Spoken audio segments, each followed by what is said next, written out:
Geological time of our planet, episode 2, the Archean Eon. I don't know why it says era there. It's supposed to be Eon.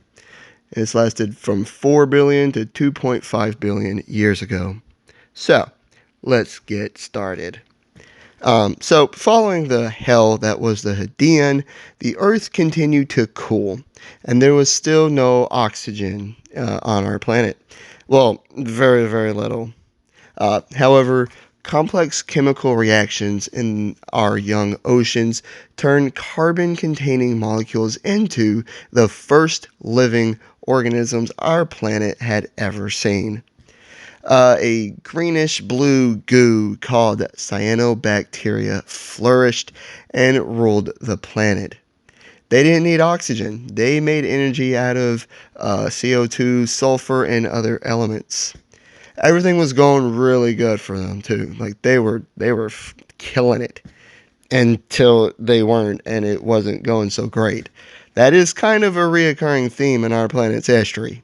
Everything was going fantastic until it wasn't.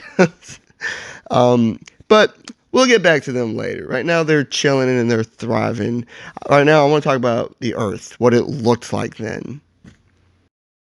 Like, well, let's just say it didn't look like Mustafar from Star Wars anymore. No, it was just water. It was a water world. Just a vast greenish blue ocean. That's what our planet looked like at the time. There was a continental crust, just most of it was under an ocean deeper than today's ocean. But there is evidence that there was the first supercontinent, a little supercontinent, a little cute guy, breaching the surface of the ocean.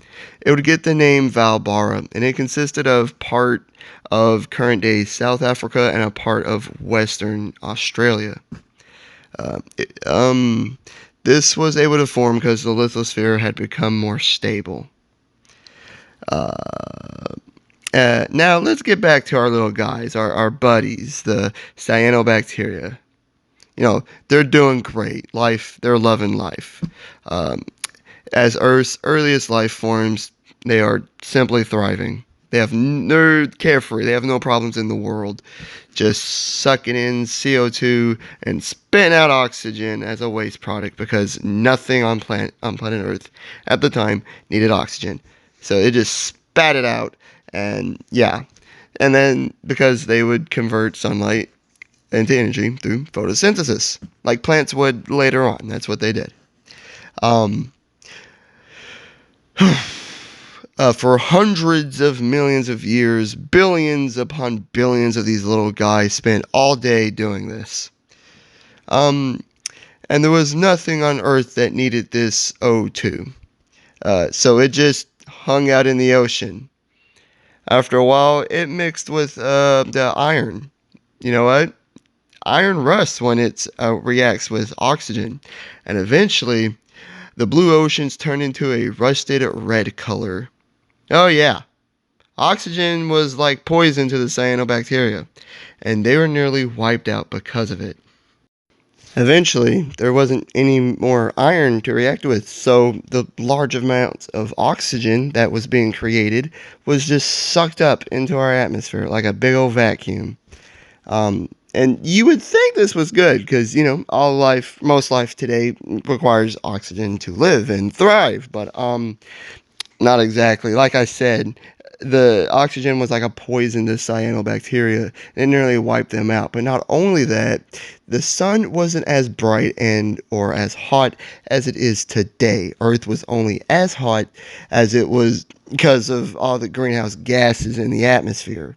So as the O2 levels increased in the atmosphere, the greenhouse gases like CO2 percentages decreased. This means the planet got colder and colder and colder until the entire planet's first ice age had started. This event is called the Great Oxygenation Event, and it nearly wiped out all life just as life was just getting started. And that's where we're at the moment. At the end of the Archean. about halfway through Earth's history. The planet is just a big ball of ice in space, and the cyanobacteria are just barely holding on to life. Like and subscribe if you did enjoy. Leave a comment of what you thought, and hit the notification bell to be notified of all my future videos and other great stuff. I really do appreciate all of you guys, and I'm having a lot of fun doing these type of videos about the geological time and stuff. It's a lot of fun, so I really do hope y'all enjoy, and I hope you guys have a great day. Peace.